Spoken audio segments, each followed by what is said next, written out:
tal? Continuamos entonces en esta última jornada ya de CADE Ejecutivos, edición 60, transmitiendo en este programa especial a través de RPP Noticias desde Ica, Paracas. Hoy nos acompaña Julián Palacín, presidente de Indecopi, para hablar de algunos temas, acciones inmediatas, por supuesto, de esta entidad, esta plataforma, justamente que trata de fiscalizar justamente los sectores importantes económicos. Señor Palacín, bienvenido a Economía para Todos. Muchas gracias, Valeria. A ver, en principio quería empezar con ese tema que ha estado muy, en portadas de diarios, ha estado en discusión no solamente por los gremios empresariales, también desde el lado del Ministerio de Trabajo, que es el tema de la tercerización. ¿Cuál es el estado actual de la tercerización laboral que se aprobó en algún momento por el Ministerio, por el Ejecutivo a través del Decreto Supremo? Muy bien, Valeria. Primero, explicarle a la población que los órganos resolutivos de Indecopi actúan con total autonomía. Asimismo, quiero indicar que en el fondo de este asunto es que se han saltado, por ejemplo, el Consejo Nacional de Trabajo.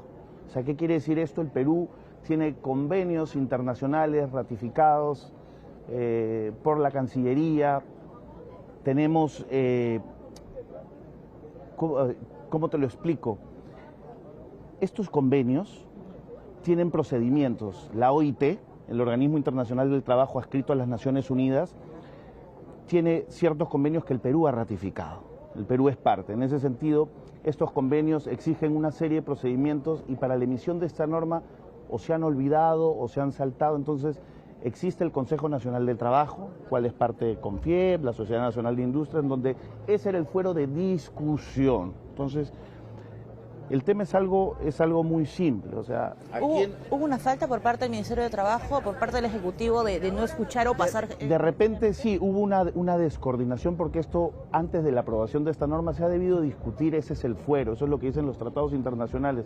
En ese sentido, no sé qué es lo que pasó, no sé qué descoordinación hubo, pero pienso de que, o sea, todo es mejorable. O sea, esto pueden retroceder, replantear. La idea es, la población tiene que saber que en el Perú se respetan los derechos de los trabajadores. Pero dentro del Ministerio de Trabajo, ¿hay esa intención de retroceder, de nuevamente discutir este tema, o es que todavía hay cierta actitud un poco cerrada por parte del Ejecutivo respecto a la tercerización? El tema es técnico y no pueden desnaturalizar la tercerización. La tercerización es una modalidad de trabajo que se da en todo el mundo. En ese sentido, yo creo que esta decisión va más allá para la solución por parte del Poder Legislativo. En Indecopi tenemos aproximadamente 480 denuncias que se están tramitando. O sea, eso es una cifra exorbitante para el área de barreras burocráticas nunca antes vista. También tenemos entendido que se han presentado estas denuncias ante el Poder Judicial por parte de los empresarios. Y a la par está el tema cautelar. A la par está el tema cautelar, esta denuncia del COSAPI, que es una empresa minera. Indecopi prácticamente con la medida cautelar adelantado, es una especie de adelanto de opinión sobre el fondo, pero definitivamente pues paraliza las acciones que estaría realizando Sunafil. ¿Qué es lo que pasa? El núcleo del negocio, no queda claro cuál es, o sea, lo del tema del núcleo del negocio, finalmente quien podría decidir acá quiénes son los funcionarios de Sunafil cuando van a fiscalizar. Oye, a ti te aplico, aplícalo el núcleo del negocio. Por ejemplo, en minería hay 5 fases. O sea, ¿cuál de las 5 fases es el núcleo de negocio? Porque, o sea, se utiliza la tercerización para algunos casos sí, para otros no, pero finalmente esto estaría en manos de quiénes, de los funcionarios que van a fiscalizar. Eso tiene que ver directamente ya con el sector empresarial y estamos en CADE ya en el último día, señor Palacín. ¿Hay señales claras, digamos, de escuchar, al menos de apertura por parte del Ejecutivo a los empresarios? ¿Usted lo siente así o es que de repente ese tipo de acciones está golpeando un poco esa certidumbre que tanto se busca? Instituciones públicas como el Indecopi estamos aquí en el CADE para escuchar a los empresarios. Nosotros somos la instancia administrativa y estamos aquí para escuchar su problemática, sus preocupaciones y para poder brindarles la asistencia técnica. Finalmente, El Indecopi fue creado para darle al mercado el equilibrio que se necesita y es lo que ocurre en este tipo de situaciones cuando a veces dicen estamos, por ejemplo, Estado frente a Estado.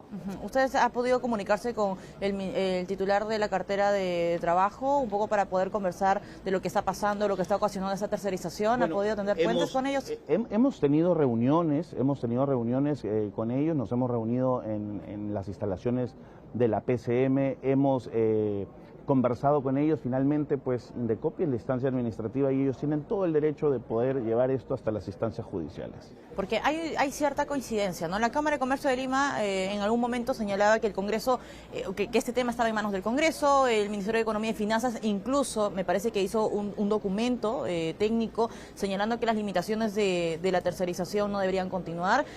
Comex, por supuesto, por su lado señalaba que era un atentado no solamente contra el empresariado, sino contra el empleo formal. ¿Cuál va a ser, digamos, el efecto que podría ocasionar eso si es que no se conversa o no se regresa, digamos, a un terreno de consenso por parte del Ejecutivo? Mire, Indecopi es un órgano administrativo, los resolutivos son totalmente autónomos y para que vea la calidad de resoluciones que hay, son 4 comisionados en primera instancia, 5 vocales en segunda instancia y sumémosle un secretario técnico a cada instancia, son 11 cerebros, 11 cabezas que están resolviendo para darle justicia, para darle equidad, para darle equilibrio al empresariado. Se le está dando prioridad entonces a las denuncias que está llegando por el tema de tercerización, que son casi 400. Como le digo, humanamente es imposible resolver con la cantidad de personas que tenemos trabajando en el área de barreras burocráticas. Esperemos que esto se resuelva en el Congreso. Señores congresistas, por favor, denle prioridad a este tema. Es un tema, o sea, que le digo, o sea, los empresarios están preocupados. Indecopi no tiene, humanamente no tiene el personal humano para resolver esta carga de denuncias. Otro tema que también está llamando la atención y ya nos acercamos a diciembre, el tema del pavo en su momento fue noticia por el tema del pavo, San Fernando, el caso de San Fernando. Fue noticia porque incluso ha generado cierta incomodidad en la población. Indecopi, usted mismo lo ha reconocido, señor Palacín, tiene un trabajo muy transparente, el tema de fiscalización y de equilibrio, sobre todo para los consumidores. ¿Cuál es el balance de desarticulación de cárteles a nivel nacional? ¿Cómo se ha avanzado por lo menos ese 2022? Mire, el Indecopi está vigilando las industrias, los mercados, tenemos casos del sector eléctrico, del sector de gas de GNB, el famoso y polémico caso del cártel de la construcción, sí, exacto, y ahora, bueno, el cártel de los pavos, que están implicados también supermercados, ¿no? Ajá, ¿qué se viene ahora, digamos, en esta materia de desarticulación en temas de cárteles para el próximo año o para este año? ¿Ha sido un balance en positivo? ¿Qué es lo que podría usted comunicar a los consumidores? ¿No? Comunicarle a los consumidores, el Indecopi está viendo ahora todo el tema de las fusiones, o sea que van, revisamos umbrales de aproximadamente sobre los 130 millones de dólares de empresas que se fusionan. Nosotros lo que buscamos es evitar abusos de posiciones de dominio. Últimamente Indecopi ha autorizado con restricciones a una empresa, me parece que es Gersil, que se fusionaba que es el sector medicinas, con el sector laboratorios. Hemos autorizado esta fusión, pero con ciertas restricciones. Ahora, ¿se tiene, digamos, alguna cifra sobre el perjuicio económico que ocasiona, digamos, estos cárteles en la economía a nivel nacional? Mire, muchos casos de ellos ahorita que están en curso son casos reservados. Esa información no se la puedo dar para mayor detalle. Está por acá nuestro secretario técnico de la Comisión de Procedimientos. Ahora, quería pasar a otro tema que, digamos, caracterizó el inicio del 2022, que fue el derrame de petróleo, ¿no? En el mar de Ventanilla, familias enteras perjudicadas, los negocios incluso cerca a este punto de desastre, no solamente natural, también económico. ¿Qué se está haciendo? ¿Cómo va el tema, por ejemplo, de Repsol? Sabemos que ahí hay una multa impuesta por la OEFA. Así es, hay una multa impuesta por la OEFA. Una de las multas son 3.000 UITs y en ella se especifica que Repsol mintió en la cantidad de barriles de petróleos reportados, entre otras cosas.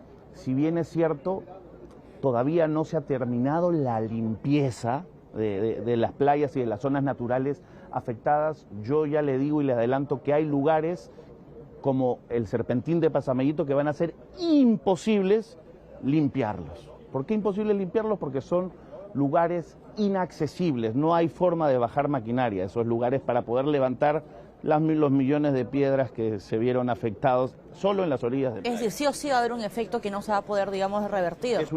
Hay un efecto que es, el daño es irrevertible, irreparable, pero tenemos que cuantificarlo en montos indemnizatorios. Es por eso que el gobierno, acertadamente, la presidencia del Consejo de Ministros creó una comisión especial multisectorial de manera de carácter temporal para poder determinar el quantum indemnizatorio por la parte del daño al ecosistema. ¿Se tiene la cifra? ¿Se tiene la cifra ya? Todavía no. Indecopi demandó por el daño a los consumidores terceros beneficiarios afectados por la cobertura de responsabilidad civil. Nuestra demanda fue por 4.500 millones de dólares, pero yo asumo, por los cálculos que se está haciendo, que la cifra podría ser 4 veces esta suma para lo del daño ambiental.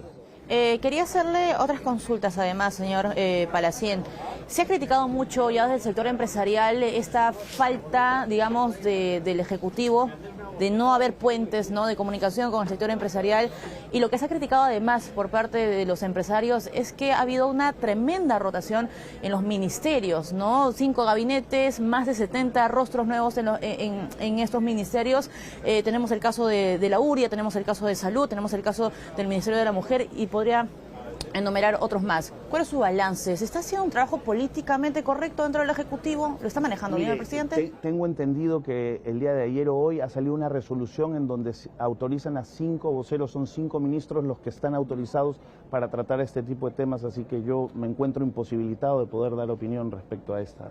Y para cerrar, ¿cree que la crisis política, la tensión entre el Congreso y el Ejecutivo sí está afectando, podría afectar en la materia económica, digamos? Mire, por el bien de la población, espero que el Ejecutivo y el Legislativo lleguen a buen puerto, se pongan de acuerdo, porque finalmente los afectados somos la población, son nuestros consumidores, son las poblaciones vulnerables. Definitivamente se puede llegar a un acuerdo, a un consenso, pero es cuestión de que el Ejecutivo y el Legislativo se pongan de acuerdo. Perfecto, muchas gracias. Julián Palacín estuvo con nosotros, presidente de Indecopi, prácticamente cerrando esta tercera jornada de CADE Ejecutivos en su edición número 60, transmitiendo, por supuesto, en las plataformas de televisión RPP Noticias desde Ica, Paracas.